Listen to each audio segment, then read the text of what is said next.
আমি যদি একবার চান্স পাই এমন কাজ করব। বলেছেন যে সমালোচনা করা মানে সরকারকে ব্যর্থ করা নয়, এইটা বলেছেন রিজভী।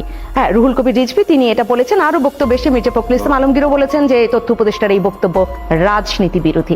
আমি এই জায়গাটা থেকে আপনাকে শুনতে চাই। শুনেন, তথ্য উপদেষ্টা যে বক্তব্য দিয়েছেন এটা হলো ওনার অনভিজ্ঞতা জনিত কারণে। বয়স কম, অনেক অভিজ্ঞতার অভাব আছে ওনাদের, এবং রাজনীতিটা কি এটি উনি বুঝেন না। বেসিক্যালি প্রবাদ আছে গ্রামে একটা, যেগুলো নাচতে না জানলে উঠান বাঁকা। এই সরকারের ব্যর্থতা প্রমাণ করার জন্য বিরোধী দলের দরকার নাই, এই সরকার নিজেই যথেষ্ট। এই সরকার জনজীবনের জন্য মানুষের শুনেন, সরকারের কাজটা কি রে ভাই? সরকারের প্রধান কাজ হলো মানুষের জীবন যাপনকে স্মুথ করা।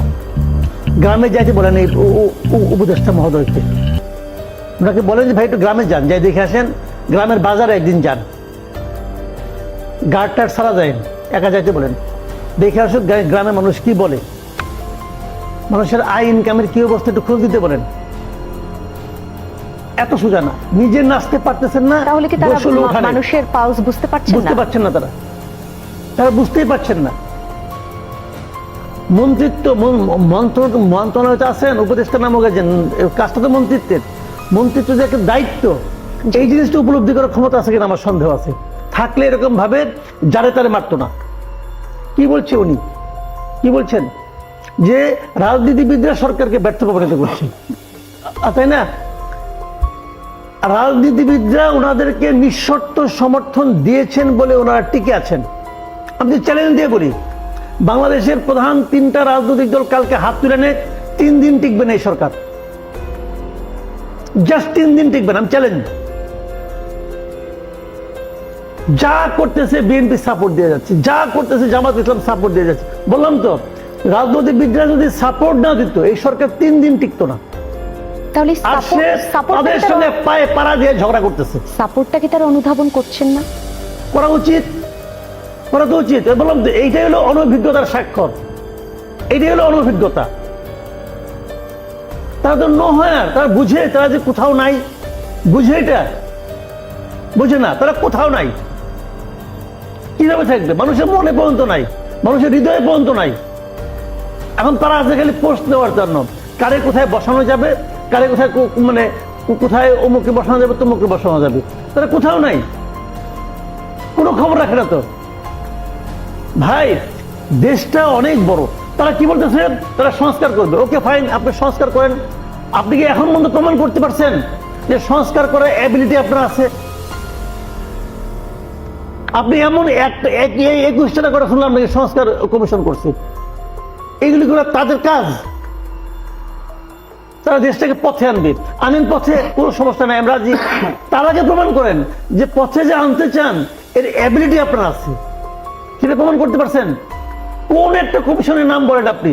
একমাত্র আমি নির্বাচন সংক্রান্ত কমিশনটা আছে, এটাকে আমি আপ টু দ্য মার্ক মনে করি।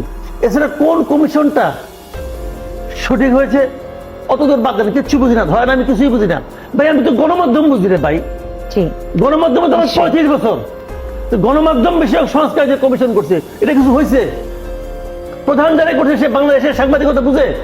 থাকে লন্ডনে, সে থাকে লন্ডনে, ওইখান থেকে সে বাংলাদেশের গণমাধ্যম ঠিক করবো বুঝে গেছে। বাংলাদেশের সাংবাদিক বুঝে না, সংবাদ বুঝে। কিছুদিন ডেপুটেশনে আসছিল প্রথম আলোতে সাংবাদিকতা বোঝানোর জন্য, পরে পলাইছে, পরে বিদায় হয়েছে। তাকে দিয়ে কাজ চলে নাই। তাকে দেওয়া হয়েছে গণমাধ্যম কমিশনের চেয়ারম্যান। আর যাদেরকে আনছে তাদের প্রত্যেককে আমি চিনি, নাম ধরে ধরে বলতে পারি। কি জিনিস আপনি এরা বাংলাদেশে গণমাধ্যম সংস্কার করবে? যদি কাইন্ডা করে আমার সামনে যে সংস্কার করবে, আমি ভাই বিশ্বাস করি না। বললাম তো, যদি অন্য কোন কমিশনটা হয়েছে, সবচেয়ে বিতর্কিত কমিশন যেটা কি সংবিধান সংস্কার কমিশন, যারা প্রধান বানাইছে সে আমার পার্সোনালি, আমার ব্যক্তিগতভাবে আমার টিচার ছিল ইউনিভার্সিটিতে। কোন ডিপার্টমেন্টে? জার্নালিজম ডিপার্টমেন্টের টিচার। মাসুদ কামাল যদি একটু বলেন, সংবিধান সংস্কার কমিশন সংস্কার করবে, ভালো কথা, মানে উপায়টা একটু জানতে চাই। সংবিধানকে কিভাবে সংস্কার করবে? এটা তো আপনি বেসিক বস্তু করছেন।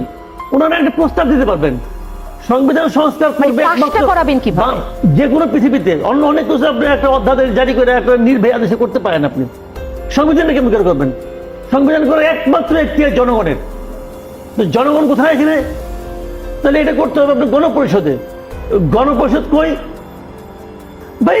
এইগুলো কি কারে কি বুঝায় এটা আমি বুঝি না। এখানে তারা সাধারণ ধরেই মানুষ নিছে, আসলে সামঞ্জস্য সবার খুঁজে পায় knowledge না। level বোধহয় তাদের লেভেলে, তারপরে জি। তারা যদি ধরেই নিছে যে সবাই তাদের মতো করে, তাদের চেয়ে একটু কম বুঝে অথবা তাদের সমান বুঝে, এটা ধরে নিছে। ভাই ঘটনাটা তা না, ঘটনা তা না। আমার ছোট বাচ্চা, বুঝছেন, যখন সে তারপরে যখন 6-7 বছর ছিল, তখন সে আমারে বলতো, বাবা তুমি কিছু বুঝো না। যখন এটা বলতো তাহলে আমি জড়াই ধরতাম, আদর করতাম, হ্যাঁ বাবা আমি কিছু বুঝি না। এদের এই অবস্থা, যারা তারা কয় তুমি কিছু বুঝো না। তাহলে শীর্ষক একটি এখানে একটি জরিপ করা হয়েছে এবং সেইখানে যে তথ্যটা এসেছে যে দেশে এখন নির্বাচন হলে কোনো দলকে ভোট দিবেন না এমন সিদ্ধান্ত, মানে কোন দলকে ভোট দিবেন এরকম সিদ্ধান্ত নিতেই পারেননি 38% মানুষ। বাকিরা নিয়েছেন মোটামুটি ভাবে, তাদের মধ্য থেকে যে সার্ভেতে উঠে এসছে 16% মানুষ বিএনপিকে ভোট দিবে, 11% জামায়াত এবং আরো এরকম আছে। কিন্তু শিক্ষার্থীদের তৈরি নতুন কোনো রাজনৈতিক দল হলে তাদেরকে ভোট দিবেন 40% মানুষ, আর 44% মানুষ নাকি ভোটই দিবেন না এই মুহূর্তে ভোট হলে। এখন এই যে জরিপ সেটা শিক্ষার্থীদের জন্য 40%। 40, হ্যাঁ, এবং যোগ করলে তো 100-র উপরে যায়। এই জায়গাটায় কত শতাংশ মানুষের উপরে এই জরিপ করা হয়েছে সেটা নিয়ে ভিন্ন একটি আলোচনা হতেই পারে, কিন্তু আমি যে জায়গাটায় আপনাকে একটু শুনতে চাই সেটা হচ্ছে এই জরিপের যদি গুণগত বা তাৎপর্যগত যদি বিশ্লেষণ আপনি করেন, আপনি আসলে এইটা কতটা সঠিক বলে মনে করছেন বা যৌক্তিক ব্যাখ্যাটা কতটুকু খুঁজে পান? জরিপের সঠিকতা অথবা মানে আপনার বেঠিক ব্যাপারটা কিনা এটা আসলে আমি বসে করতে পারবো না, কারণ তারা কোন ফরম্যাটে করেছে, তাদের উপাত্তগুলি কত উপাত্ত ছিল, কোন এরিয়াতে করেছে, সেটা কি ঢাকা বিশ্ববিদ্যালয়ে কোনো একটা হলে করেছে নাকি সেটা গ্রামে যে অজপাড়াগাঁয়ে কোনো একটা জায়গায় করেছে, অথবা সেটা র্যান্ডম স্যাম্পলিংটা কিভাবে হয়েছে। জরিপে কিন্তু অনেকগুলো সিস্টেম আছে, তারা কোন ভাবে করেছে আমি জানি না। তবে আমি বলবো যদি 40% লোক ছাত্রদেরকে ভোট দিতে চায়, যে এটা যদি এসে থাকে 40%, আর 40 44% কাউকে ভোটই দিবে না এই মুহূর্তে যদি 40 নির্বাচন দিবে অনুষ্ঠিত হয়। ছাত্রদেরকে আর 44 দিবে না ভোটই, কিন্তু হয়ে গেল 84, 8 থেকে 16 যদি বিএনপি কে তাহলে 11 করতে গেল যে জামাতে ভোট দিবে। এখানে আপনি ওভাবে একদম 100 নিতেই পারবেন না যোগ দিলে, সেটা মিলছে না। তাহলে এই জরিপ নিয়ে আমি বুঝতে পারলাম, আমি কি মন্তব্য করবো আমি জানি না। তবে আমি মনে করি এই জরিপে যদি ভালো হয়, এটা যদি হয়ে থাকে তাহলে তো ছাত্রদের এটা বিশ্বাস করে ইমিডিয়েট একটা দল করা উচিত, ইমিডিয়েট। তাহলে এই 40 যাতে নাকি না কমে, 40 কমার আগে যদি তারা দল করে ফেলায় এবং ইলেকশন ইমিডিয়েট দিয়ে দেয়, তাহলে 40% ভোট পেয়ে তারা ক্ষমতা চলে আসবে। সমস্যাটা কি? তো নির্বাচনের কথা শুনলে ওরাই তো সবচেয়ে মন খারাপ করে, যে বিএনপি নির্বাচন চায়, বিএনপি তো মাথা খারাপ। আমি বিএনপির ব্যাপারটা কিছু বুঝি না। এই তারা বলতেছে যে বিএনপি সহ সব দল তাদেরকে মানে ব্যর্থ করতেছে, আবার বিএনপির এক নেতা আমার পাশে বসে বলে যে তারা ইউনিট সরকারকে ব্যর্থ হইতে দিবে না। আমি বুঝতে পারছি না যে আসলে ভালোবাসা একটা হবে কি হচ্ছে। আবার এখানে বিএনপি জরিপে বলতেছে বিএনপি ভোট পাবে 16%, তারপরে আবার বিএনপি ইলেকশন চায় ফেল করার জন্য নাকি। বিএনপি ব্যাপারটা আমার কাছে ক্লিয়ার মনে হচ্ছে না যদি আমি জরিপকে বিশ্বাস করি। তো ভাই এগুলো হতে থাকবে, বাট প্রশ্নটা হলো জানেন কি, ইলেকশন কি হবে, কে জিতবে, কে আসবে, এটা নিয়ে ভাই আমি বদার না, আমার একটা মাথা আমি ঘামাই না। আমি মাথা ঘামাই হলো যে ভাই আমার জীবনটা এখন কেমন চলছে। হেলাল ভাই যদি ইলেকশনে জিতে, হেলাল ভাই মন্ত্রী হবে, আমার কি হবে ভাই? আমার তো আর কোনো চান্স নাই। যদি জামাতে ইসলাম জিতে তাহলে শফিকুর রহমান সাহেব প্রধানমন্ত্রী হবে, আমার কি হবে? তাহলে আমাদের সেই আমাকে তো নাই কেন যে আমার কথা হলো ভাই তখন আমি বাজার করে খামো, এখন আমি বাজার করে খাই। তিনি আমার প্রতিনিধি হবে, আমার কথা বলবে, এই আস্থাটা আমাদের নাই কেন? না, এই আস্থা আছে আমাদের, তাদের উপর আস্থা আছে, প্রচন্ড আস্থা আছে। আস্থা না থাকলে ভোট দেই কেমন কিনা? ভোট তো কারণ দেই, আমি কেন দেই? আস্থা থেকে তো দেই, ভোট দিয়ে ঠিক আছে। কিন্তু আমার কোশ্চেনটা হলো কি, ভোট দেওয়ার পরে আমার কি প্রত্যাশা, যে ভাই আমার কাজটা আমিই করব। আমার বাসায় আপনাকে চাল দিয়ে আসতে আমি বলি না, আমার বাসায় মাছও কিনে দিয়ে আসতে আপনাকে হবে না। আমার খালি কথা যে আপনি দায়িত্ব পাওয়ার পরেই 1 মাসের না যাইতেই সয়াবিন তেলের দাম 8 টাকা বাড়াই দেন না। আমার খালি এইটুকুই দাবি আপনার কাছে, আর কিছু দাবিটা। বাণিজ্য মন্ত্রী একটা নিয়োগ করছে, আগেটা নাকি পারতো না, নতুন একটা নিয়োগ করছে। উনি পাড়ার এমন নমুনা দেখাইছে, মাস ঘুরে নাই, তেলের দাম 1 লাখ 8 টাকা বেড়ে গেছে। এবং এই তেল কিন্তু আগের দিন পাওয়া যাচ্ছিল না কোথাও, নাই এই তেল নাই বাজারে। যেই 8 টাকা দাম বাড়াইলো অমনি তেল অ্যাভেলেবল হয়ে গেলো। এবং দাম বাড়ানোর আগ মুহূর্তে তারা কার সঙ্গে আলাপ করছে, উনি আলাপ করছে যাদের দাম বাড়বে, যাদের কোম্পানি, তাদের সঙ্গে আলাপ করছে। পাবলিকের সঙ্গে আলাপ করছেন আপনি তো ওই লোকগুলির মন্ত্রী, আপনি তো সেই সিন্ডিকেটের মন্ত্রী, আপনি তো পাবলিকের মন্ত্রী না। এটা কি সিম্পল? তাহলে এই সমস্ত লোককে এটা মন্ত্রী বানাচ্ছে। এক ধরনের আরেকটি বক্তব্য আমি মানুষের পাল বুঝে কিছু বুঝে না, যেখানে যে বক্তব্যে উল্লেখ করা হয়েছে যে বিশ্বে এখন এই মুহূর্তে বলা হচ্ছে যে এই মুহূর্তে বিশ্বে আর একটি দেশও খুঁজে পাওয়া যাবে না বাংলাদেশ ছাড়া যেখানে কিনা প্রশাসনের চেয়েও সিন্ডিকেট সবচেয়ে শক্তিশালী। তাহলে সেই বক্তব্য কি সঠিক? এখানে তো তাই হলো। এতদিন যিনি ছিল উনি সিন্ডিকেট বুঝতো না, কিন্তু দাম বাড়ায় নাই। আর উনি তড়িৎ বেগে বুঝে নিয়ে সে 1 মাসের মধ্যে 8 টাকা বাড়াই দিছে। উনি যে 8 টাকা বাড়াইছে ভাই, আমাকে একটা কাছে সিম্পলি বলেন, উনি কার মন্ত্রী? উনি জনগণের সঙ্গে আলাপ করছে, জনগণের মতামত দিচ্ছে, কোনো গণশুনানি করছে? ওনার প্রক্রিয়াটা কি? দাম বাড়ানোর বাজার মনিটরিং করছে উনি?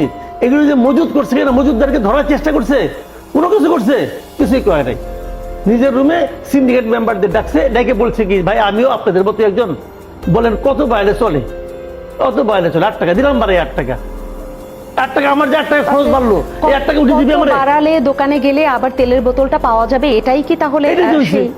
এটাই চলছে। আমার দুঃখ বুঝছে উনি, ওই ব্যবসায়ীদের দুঃখটা বুঝছে, ব্যবসায়ীদের আবদারটা বুঝছে।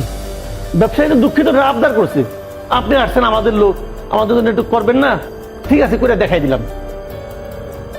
উদ্ভট, মানে যারা নাকি একটা মানে উপদেশটাকে খুঁজে বের করতে পারে না, যে নাকি জনগণের জন্য কাজ করবে। ভাই এদের তো কোনো মনে করেন, আমি বলি আওয়ামী লীগ বিএনপির সমস্যাটা কি? আওয়ামী লীগ বিএনপির সমস্যাটা একটা বড় দল, দলের কর্মীদের একটা চাপ থাকে, কর্মীদের একটা আকাঙ্ক্ষা থাকে, নানা রকম ইকুয়েশন তাদের করতে। এদের তো কোনো ইকুয়েশন নাই, আসছে কয়দিন থাকবে চলে যাবে। এই কয়টা দিন তারা জনগণের জন্য এমন কাজ করবে, যেমন আসিফ রুদ্দিনের মাঝখানে বলতো না একবার, রঞ্জনাকে বলছে আমি যদি একবার চান্স পাই এমন কাজ করবো যাতে নাকি দেশের মানুষ মানে হয়ে যায়, খুশি হয়ে যায়। তাহলে এইটা কি ওরা শুনে নাই? উনি তো ভুল করছে, ওরা উচিত ছিল সবটা উপদেশ শুনে নাও, এমন কাজ করবো যে 1 মাস না পেরোতে 8 টাকা বাড়াই দেবো। তাহলে 8 টাকা পাইলে কি ক্ষতি, ওইটা বুঝে